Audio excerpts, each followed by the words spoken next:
मोहतरम मुअज़्ज़ज़ उलमा-ए किराम, मुरब्बियान इज़ाम, दीनदार मुत्तकी परहेज़गार मुसलमान भाइरा,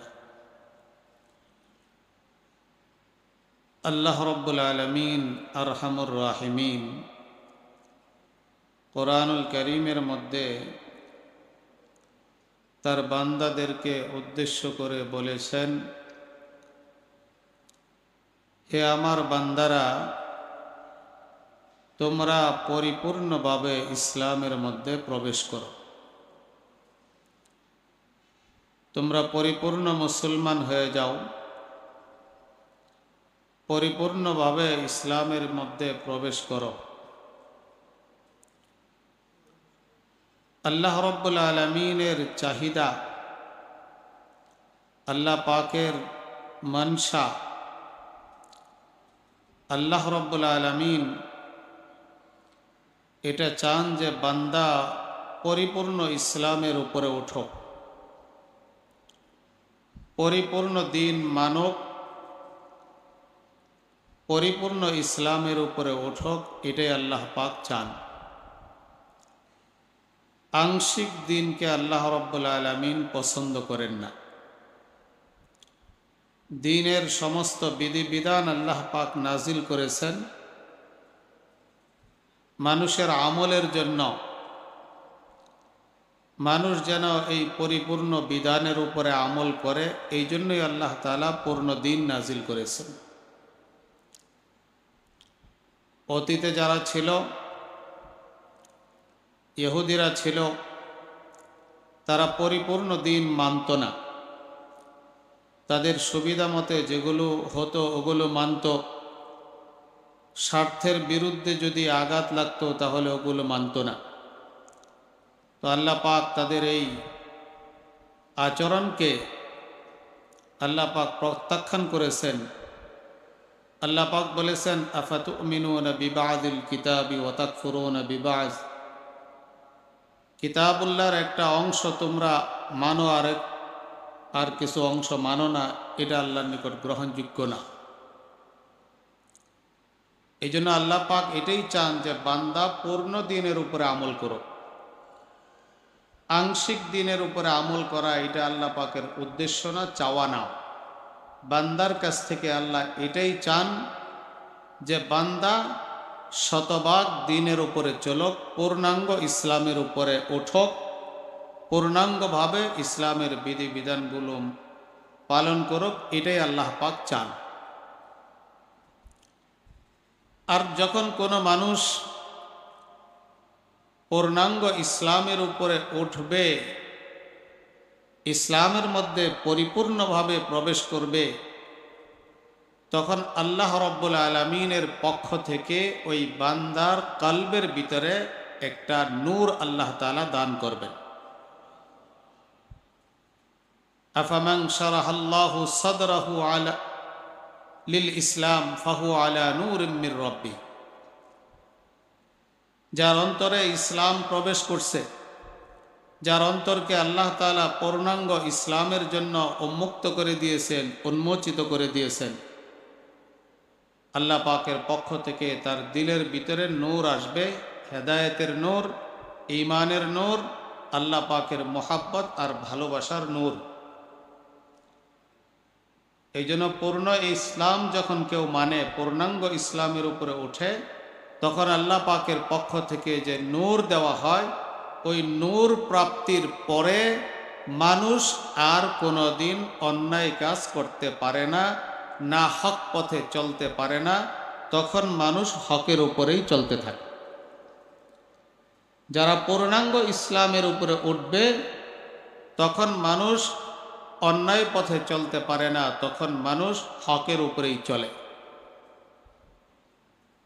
এই জন্য হুজুর সাল্লাল্লাহু আলাইহি ওয়াসাল্লাম বলেছেন ওমর রাদিয়াল্লাহু তাআলা আনহুর ব্যাপারে, দারাল হক্কু হাইসু ইয়াদুরু ওমর, ওমর যেখানে যায় ওমরের পিছনে পিছনে হক চলে। আমরা তো হকের পিছনে চলতে চাই, তারপরেও পারি না। ওমর রাদিয়াল্লাহু তাআলা আনহু যেখানে যেখানে যায় হক তার পিছনে পিছনে যায়। আল্লাহর নবীর জবানে মুবারক দিয়ে কথা, দার আল হক হাইসু ইয়াদুর ওমর। ওমর যেখানে যায় হক তার পিছনে পিছনে যায়। কেন? ওমর রাদিয়াল্লাহু তাআলা আনহু পূর্ণাঙ্গ ইসলামের উপরে উঠেছিলেন বিদায় যে হক তার পিছনে পিছনে চলত। কি মতলব, কি ব্যাখ্যা হক তার পিছনে পিছনে চলার? মানে ওমর রাদিয়াল্লাহু তাআলা আনহু অন্তরে যেটা আসতো আল্লাহ রাব্বুল আলামিন ওইটার ব্যাপারেই ওহী নাজিল করত। বিভিন্ন হাদিস থেকে যা পাওয়া যায় 12টা ক্ষেত্রে 12টা বিষয়ে আল্লাহ পাক ওহী নাজিল করেছেন ওমর রাদিয়াল্লাহু তাআলা আনহুর চাহিদা অনুযায়ী।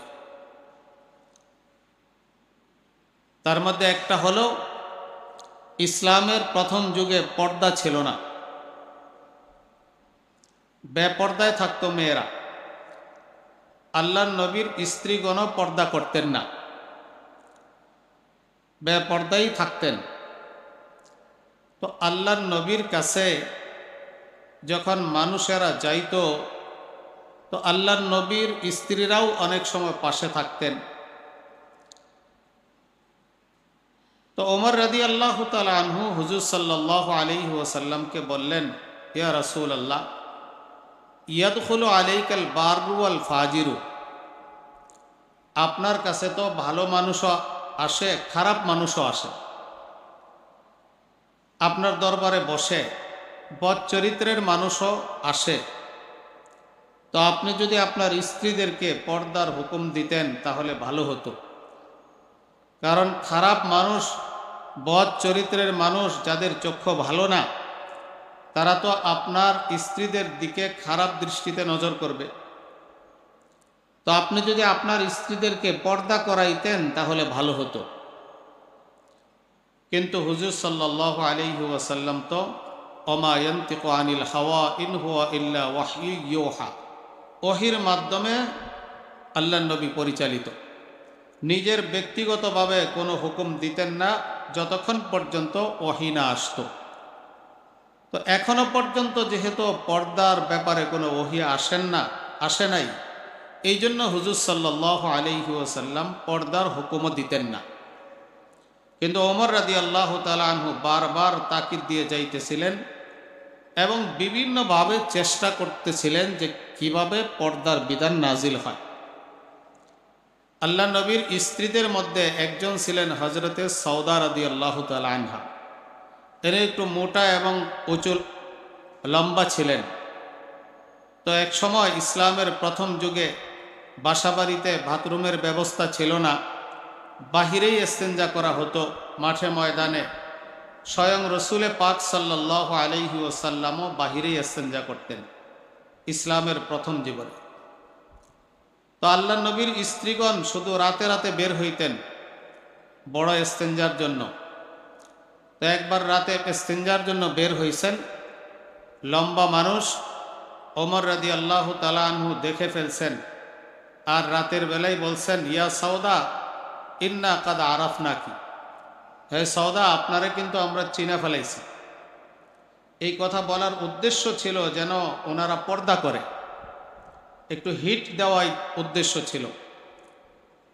তো এইভাবে করে ওমর রাদিয়াল্লাহু তাআলা আনহু চেষ্টা করতেছিলেন, ওনার দিলের ভিতরে এই জিনিস আসছে যে মহিলাদের পর্দা করা দরকার, আল্লাহ নবীর স্ত্রীদেরকে পর্দা করানো দরকার। এক পর্যায়ে আল্লাহ পাকের পক্ষ থেকে পর্দার বিধান নাজিল হয়ে গেছে। ওমর রাদিয়াল্লাহু তাআলা আনহু যেভাবে চাইছেন যে পর্দার বিধান নাজিল করা হোক, আল্লাহ রাব্বুল আলামিনের পক্ষ থেকে এই সত্য হক বিধানটা নাজিল হয়ে গেছে।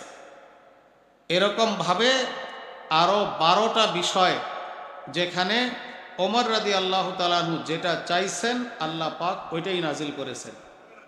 এই জন্য আল্লাহ নবী বলেছেন, দার আল হক হাইসু ইয়াদুর ওমর, ওমর যেদিকে যায় হক তার পিছনে পিছনে যায়। তো পর্দা করা এটা একটা ফরজ বিষয়, এটা হক, এটা সত্য বিষয়, এটা ওহীর মাধ্যমে আসছে। এই ওহী ওমরের পিছনে পিছনে আসছে।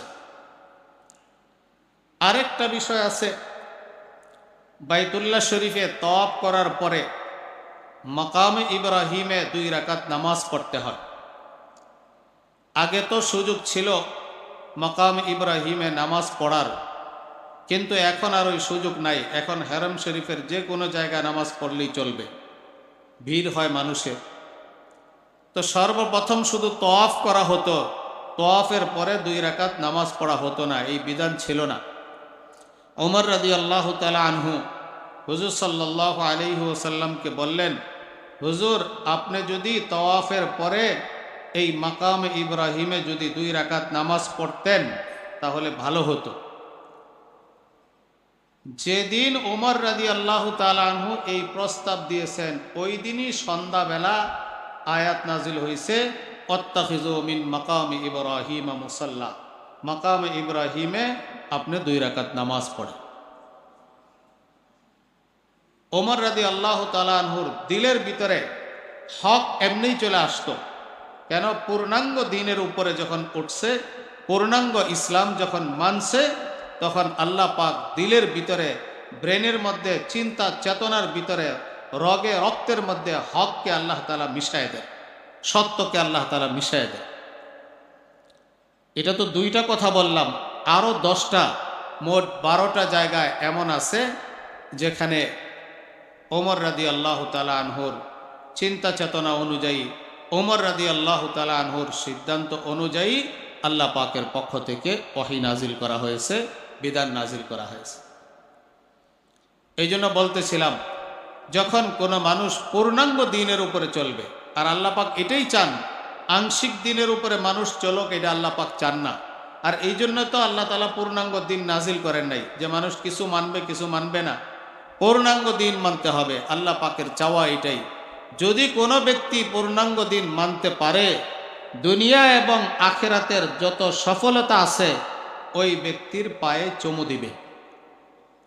দুনিয়া আখিরাতের সফলতা তার সামনে মাথা ঝুঁকাবে, আল্লাহ পাকের নিকট মর্যাদাবান হয়ে যাবে। আল্লাহ পাকের ব্যাপারে, আল্লাহ পাক তার ব্যাপারে আল্লাহর মজলিসে, আল্লাহর বৈঠকে, ফেরেশতাদের মজলিসে আল্লাহ পাক আলোচনা করবে। মুআবিয়া ইবনে মুআবিয়া একজন সাহাবী, উনি মদিনাতে যখন মারা গেছেন তখন আল্লাহর নবী সাল্লাল্লাহু আলাইহি ওয়াসাল্লাম তবুকের ময়দানে ছিলেন যুদ্ধ করার জন্য। তো মদিনার থেকে তো তবুক অনেক দূরের রাস্তা।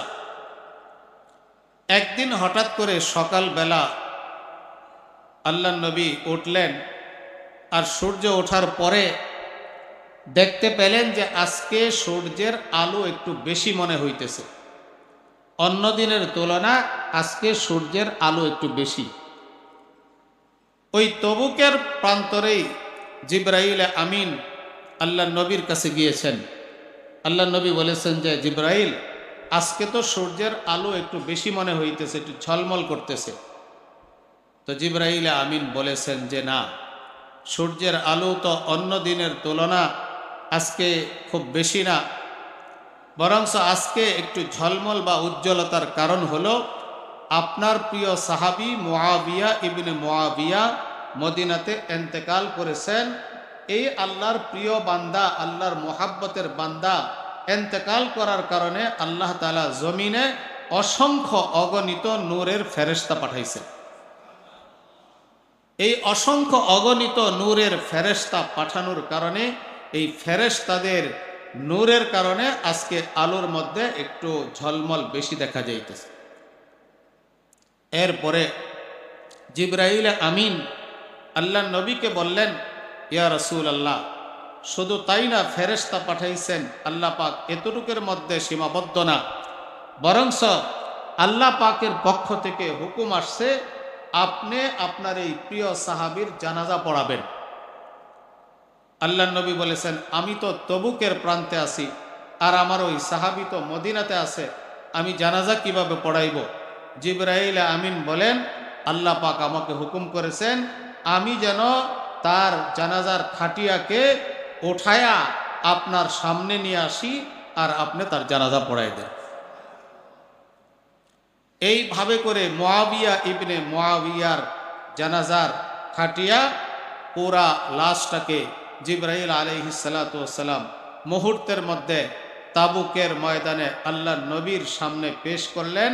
আল্লাহ নবী জানাজা পড়াইলেন, এরপরে আবার ওখান থেকে খাটিয়া মদিনায় পৌঁছে। আমার প্রিয় ভাইরা, একটা বিষয় একটু চিন্তার বিষয়, 1 মিনিটের জন্য একটু চিন্তা করি। তারাও মানুষ ছিল, আমরাও মানুষ। তারাও এই কোরআন মানত, তারাও আল্লাহর উপরে ঈমান আনত। আমরাও কোরআন মানি, আমরাও আল্লাহর উপরে ঈমান আনি। তাদের ধর্ম যেটা ছিল আমাদের ধর্মও সেটা। কিন্তু তারা যদি এরকম মাকাম আর মর্যাদা লাভ করতে পারেন যে তাদের ইন্তেকালের উপলক্ষে নূরানি ফেরেশতা তাদেরকে পাঠান, এবং আল্লাহর নবী জিহাদের সফরে চলে গেছেন মদিনার থেকে অনেক দূরে, তারপরেও আল্লাহর নবীর মতো একজন ইমাম দ্বারা জানাজার নামাজ পড়ানোর ব্যবস্থা আল্লাহ পাক করে দিলেন লাশকে মদিনার থেকে তাবুকের ময়দানে নিয়ে গিয়ে, তাহলে তার মর্যাদাটা আল্লাহ পাকের নিকট কতটুক বেশি। তো আমি আর আপনি যদি এই মর্যাদা লাভ করতে চাই, আমরাও পারব। তাদের সাথে আল্লাহ পাকের বিশেষ কোনো বন্ধুত্ব ছিল না, আর আমাদের সাথে বিশেষ কোনো শত্রুও নাই। দ্বীনের উপরে মানুষ চলবে, পূর্ণাঙ্গ দ্বীনের উপরে যে ব্যক্তি চলবে, ওই ব্যক্তিটা ওই বাইতুল্লাহর ইমামের চাইতেও উত্তম আল্লাহর নিকটে, যেই বাইতুল্লাহর ইমাম পূর্ণাঙ্গ দ্বীনের উপরে চলে না। বাংলাদেশের একটা গরিব মানুষ, সে যদি পূর্ণাঙ্গ দ্বীনের উপরে চলে, পূর্ণাঙ্গ ইসলামের উপরে চলে, একজন রিক্সা চালক, তার মর্যাদা আল্লাহর নিকট বেশি। ইন্না আকরামাকুম ইনদাল্লাহি আতকাকুম, আল্লাহ পাকের নিকট সবচেয়ে দামি সম্মানিত ব্যক্তি যে খোদা ভীরু মুত্তাকি পরহেজগার, সেই ব্যক্তিটা ওই বাইতুল্লাহর ইমামের চাইতেও দামি, ওই নবী পরিবারের সন্তানের চাইতেও দামি, যারা এই পর্যায়ের না। এই জন্য একবার ওই মসজিদে নববীর বাহিরে ছাতার নিচে একজন আলেমের সাথে সাক্ষাৎ হলো, যার বাড়ি মদিনাতে। সে 5 ওয়াক্ত নামাজ মসজিদে নববীতেই পড়ে। 1 ওয়াক্ত নামাজ পড়লে 50,000 নামাজের সওয়াব। তো তার সাথে আমার পরিচয় হলো, আমাকে দেখে বুঝে ফেলছে বাংলাদেশি। সে বলল যে আমি বাংলাদেশে গিয়েছিলাম, বগুড়াতে তাবলিগ জামাতে গিয়েছিলাম। তো আমার সাথে অনেক কথাবার্তা হলো। এরপরে উনি আমাকে বলল যে আপনি একটু দোয়া করেন। আমি বললাম যে আপনি হইলেন মদিনার অধিবাসী, আপনি 5 ওয়াক্ত নামাজ মসজিদে নববীতে পড়েন, আল্লাহর নবীর রওজা আপনার শহরে, তো আপনার চাইতে দামি আর কে? সুতরাং দোয়া তো আপনি করেন।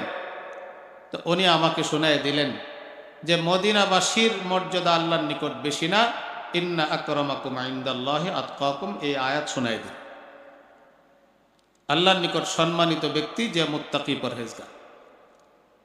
এই জন্য পূর্ণাঙ্গ দ্বীনের উপরে উঠলে মানুষ আল্লাহ পাকের নিকট মর্যাদাবান হয়ে যায়। সাদ ইবনে মুআজ রাদিয়াল্লাহু তাআলা আনহু আনসারী সাহাবাদের নেতা ছিলেন, নেতা। ওনার ইন্তেকালের আলোচনা আসছে। উনি আহত হয়েছিলেন কোনো এক যুদ্ধে, খন্দকের যুদ্ধে। তো রক্ত ঝরতে ছিল। তো পরে ওনার ইন্তেকাল হয়েছে, তখন আল্লাহর নবী মদিনার একটু বাহিরে ছিলেন। ওনার ইন্তেকালের খবর আল্লাহর নবীর কাছে পৌঁছার পরে আল্লাহর নবী সাল্লাল্লাহু আলাইহি ওয়াসাল্লাম বললেন যে চাদর নিয়ে আসো।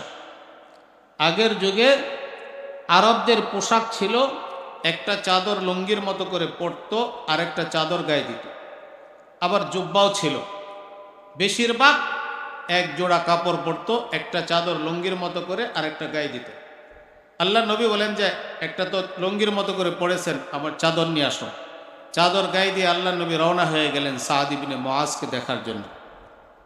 এত দ্রুত যাইতেছিলেন, সাহাবায়ে কেরাম দৌড়াইতেছিলেন, দৌড়াইতে আদবের সাথে আরজ করলেন, ইয়া রাসূলুল্লাহ, আপনি যদি একটু আস্তে যাইতেন তাহলে আপনার সাথে আমরা চলতে পারতাম।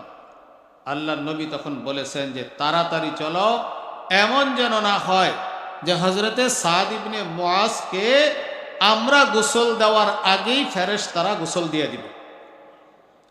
সাদ ইবনে মুআজের জানাজা আমরা পড়ার আগেই ফেরেশতারা পড়ে ফেলবে, তাড়াতাড়ি চলো।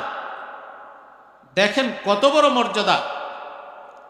আল্লাহর নবী বলেছেন যে আমরা যাওয়ার আগেই ফেরেশতারা গোসল দিয়ে দিবে, আমরা যাওয়ার আগেই ফেরেশতারা জানাজা পড়ে ফেলবে, তাড়াতাড়ি চলো। কত মর্যাদা। এরপরে যখন সাদ ইবনে মুআজ রাদিয়াল্লাহু তাআলা আনহুর খিমা তাবুতে যখন হুজুর প্রবেশ করলেন, তো হুজুর আঙ্গুলের উপরে ভর দিয়া চলতেছিলেন, অথচ রোম খালি ছিল।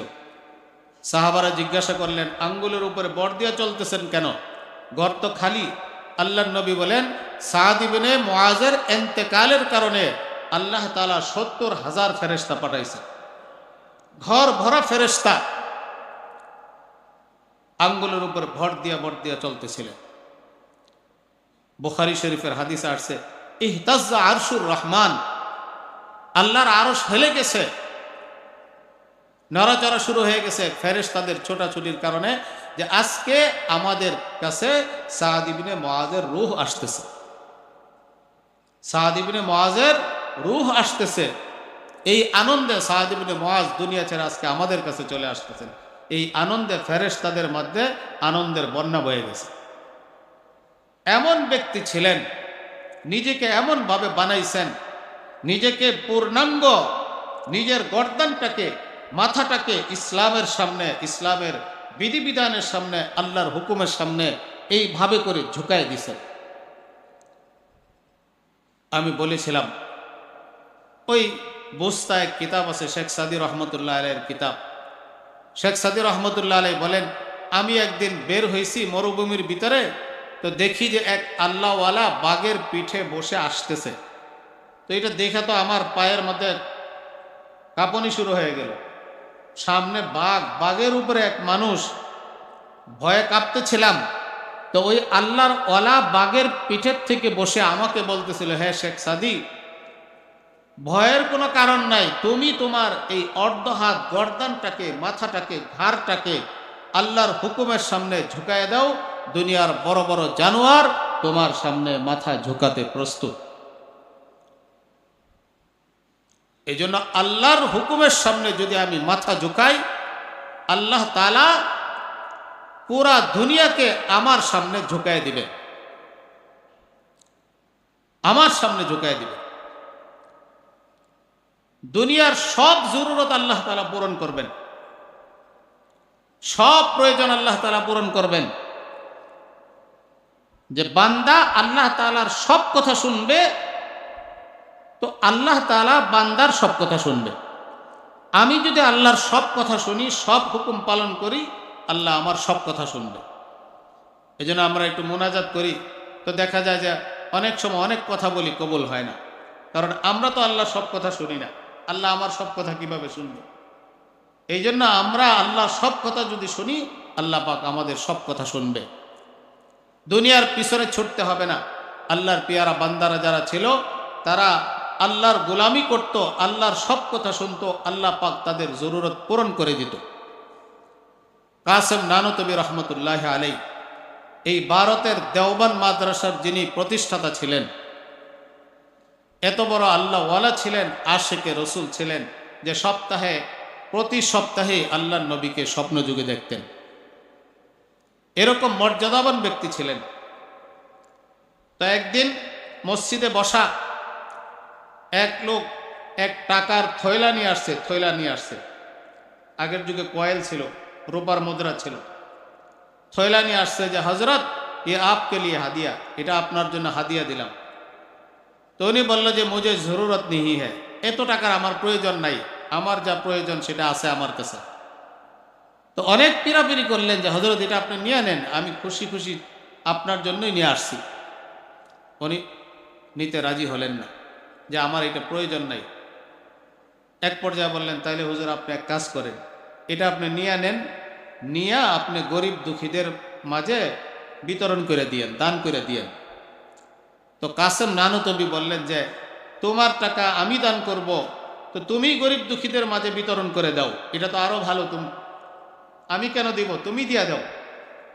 মানে ওই ব্যক্তির একটা কৌশল ছিল যে কোনোভাবে হুজুরকে দিয়ে দিব টাকাটা।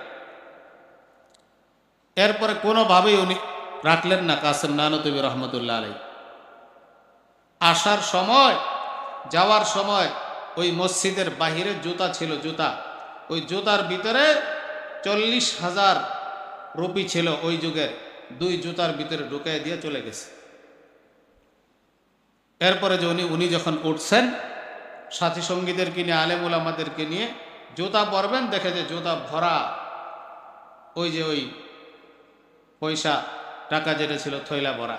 তো উনি হেসে দিলেন, বললেন যে হাদিসে বলছে আতাতি দুনিয়া ওহিয়া রাগিমাতুন, তোমরা যদি আল্লাহর হয়ে যাও, আল্লাহর গোলামি করো, শতভাগ আল্লাহর হুকুমের সামনে মাথা ঝুকাও, আতাতি দুনিয়া ওহিয়া রাগিমাতুন, দুনিয়া ধন সম্পদ তোমাদের কাছে অপমানিত হয়ে, বেইজ্জত হয়ে, জিল্লত হয়ে, অপমান অপদস্থ হয়ে দুনিয়া তোমাদের কাছে আসবে।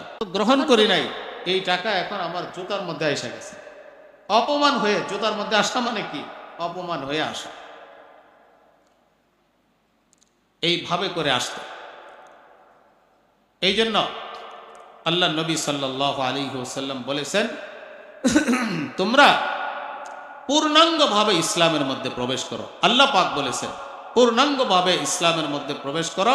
শুধু নামাজ, শুধু একটু সত্য কথা আর 2-4টা বিধিবিধানের উপরে সীমাবদ্ধ না। তোমার দেহের ভিতরে, তোমার ঘরের ভিতরে, তোমার দোকানের ভিতরে, তোমার অফিসের ভিতরে পূর্ণাঙ্গ ইসলাম ফিট করো। আল্লাহ পাক দেখো তোমাকে দুনিয়া এবং আখেরাতে কত ইজ্জত সম্মান আল্লাহ পাক দান করে। গায়বী সাহায্য আসবে, গায়বী মদত আসবে। হযরতে খুবাইব রাদিয়াল্লাহু তাআলা আনহু, বুখারী 2য় খণ্ডে এটা আছে, 16 নম্বর পারা। হযরতে খুবাইব রাদিয়াল্লাহু তাআলা আনহুকে কাফেররা বন্দী করে রেখেছে একটা ঘরে। লম্বা ইতিহাস, সংক্ষেপে বলতেছি। একটা ঘরে বন্দী করে রেখেছে।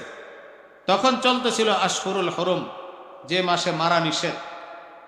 তো ওইটা শেষ পর্যায়ে আর 4-5 দিন আছে, তারপরে তাকে হেরেমের বাহিরে নিয়ে হযরতে খুবাইবকে হত্যা করবে। তার হাতে পায়ে বেড়ি লাগানো, লোহা দ্বারা আবদ্ধ সে। তো একদিন পুরুষরা সব বাহিরে চলে গেছে, ওই বাসার মহিলা ছিল, সেই মহিলা ওই যে রান্না বাড়ার কাজ করতেছে, আর তাকায় দেখে হযরতে খুবাইবের হাতে বড় একটা আঙ্গুরের ছড়া। এক হাত দিয়ে আঙ্গুরের ছড়া ধরতেছে, আর এক হাত দিয়ে ছিঁড়ে ছিঁড়ে খাইতেছে। ওই মহিলা বলেন, আল্লাহ মা বিমাক্কাতা মিন সামারা, মক্কাতে ওই সময় আঙ্গুর ছিল না, আঙ্গুরের সিজনও ছিল না, মৌসুমও ছিল না। আর আমরা তো ক্রয় করে দিব কোত্থেকে? মক্কা তো আঙ্গুরও নাই, আঙ্গুরের সিজনও নাই, আমরা তো ক্রয় করে দেও নাই।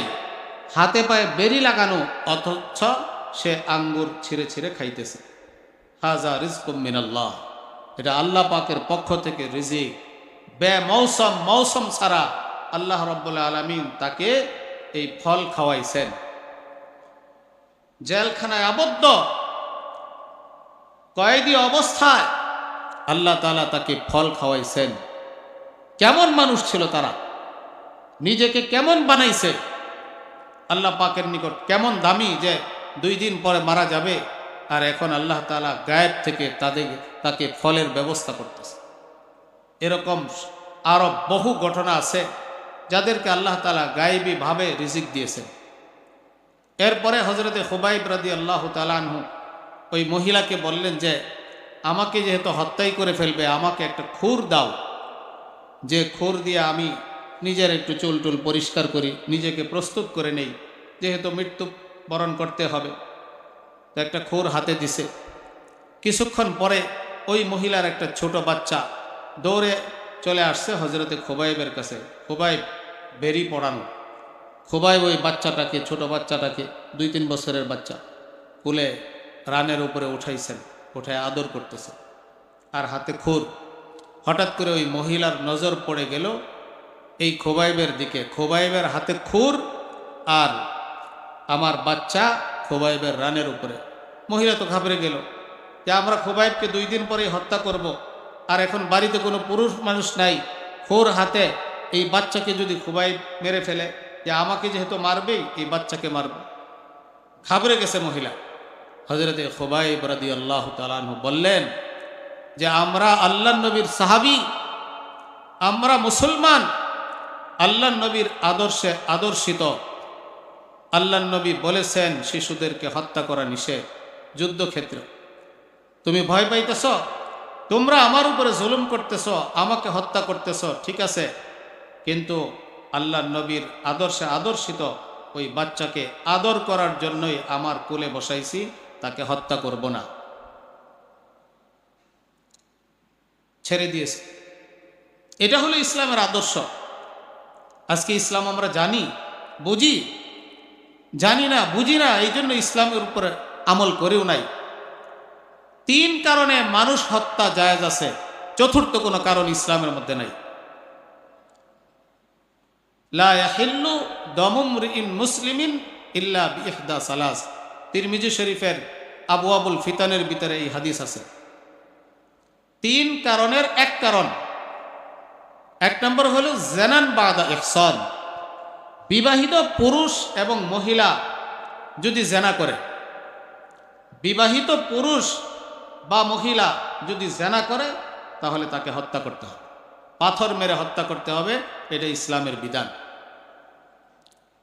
এই জন্য আমার ভাইরা, যাদের বিবাহ হয়েছে তাদের থেকে যদি এই ধরনের গুনাহ প্রকাশ হয়, তাহলে মনে করবেন হত্যাযোগ্য অপরাধে লিপ্ত হলেন, মারাত্মক পর্যায়ের অপরাধ।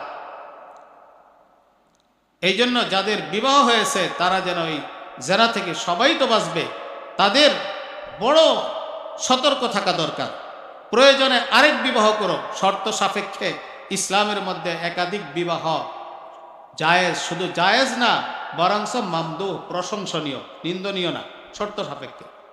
সামাজিকভাবে হয়তো একজন একাধিক বিবাহ করলে মানুষ একটু সমালোচনা করে আমাদের সমাজে, কিন্তু ইসলামের দিক নির্দেশনা হলো শর্ত আছে একাধিক বিবাহের জন্য, শর্ত সাপেক্ষে একাধিক বিবাহ করা এটা প্রশংসনীয় বিষয়। এই জন্য প্রয়োজন হলে যদি শর্ত থাকে একাধিক বিবাহ করেন, জেনা থেকে বেঁচে থাকে। তো বলতেছিলাম 3 কারণে ইসলামের ভিতরে মানুষ হত্যা জায়েজ আছে। একটা হলো জানান বাদা ইহসান, বিবাহিত পুরুষ মহিলা যদি জেনা করে তাহলে। আর 2 নম্বর হলো ইরতিদাদুন বাদা ইসলাম, ইসলাম কবুল করার পরে ইসলাম থেকে যদি কেউ ফিরে যায়, মুরতাদ হয়ে যায়, ইসলাম ধর্ম থেকে যদি চলে যায়, তাহলে তার শাস্তি হলো তাকে হত্যা করা। 3 নম্বর হলো কতলুন নফসি বেগাইর হক্কিন, অন্যায়ভাবে মানুষ হত্যা করা। আপনি একজনকে অন্যায়ভাবে হত্যা করলেন, তো তার বিনিময়ে আপনাকে হত্যা করা, এটাকে কিসাস বলা হয়। এই 3 কারণ ছাড়া চতুর্থ কোনো কারণ নাই ইসলামের মধ্যে মানুষ হত্যা করে। এই জন্য আজকে ইসলাম বুঝি না, জানি না, এই জন্য আমাদের থেকে কত ভুল হয়ে যাইতেছে। এই 3 কারণ ছাড়াও আমরা মানুষকে হত্যা করে ফেলতেছি। 3 কারণ ছাড়া চতুর্থ কোনো কারণ নাই। আল্লাহ নবী সাল্লাল্লাহু আলাইহি সাল্লাম বাইতুল্লাহ শরীফে তওয়াফ করতেছেন, হঠাৎ করে কাবা শরীফের দিকে তাকিয়ে বললেন, কাবা, তোমার চাইতেও আল্লাহর নিকট দামি একটা জিনিস আছে। আব্দুল্লাহ ইবনে ওমর বলেন, আমার কান খাড়া করাই দিলাম আল্লাহ নবীর এই কথার দিকে। আমরা তো জানতাম যে বাইতুল্লাহর চাইতে দামি কোনো জিনিস নাই। এরপরে আল্লাহ নবী বলেন যে বাইতুল্লাহ তোমার চাইতেও দামি এবং সম্মানিত হলো, তোমার চাইতেও দামি এবং সম্মানিত হলো একজন মানুষের জান, একজন মুসলমানের জান, একজন মুসলমানের ইজ্জত সম্মান হলো বাইতুল্লাহর চাইতেও বেশি দামি আল্লাহর নিকট। বুখারী শরীফের হাদিস আছে, অন্য অন্য হাদিসের কিতাবেও আসছে, লাউ ইজতামা আহলুস সামাওয়াতি ওয়াল আরদি ফি কতলি রাজুলিন মুসলিমিন লাআকাব্বাহুমুল্লাহু ফিন নার।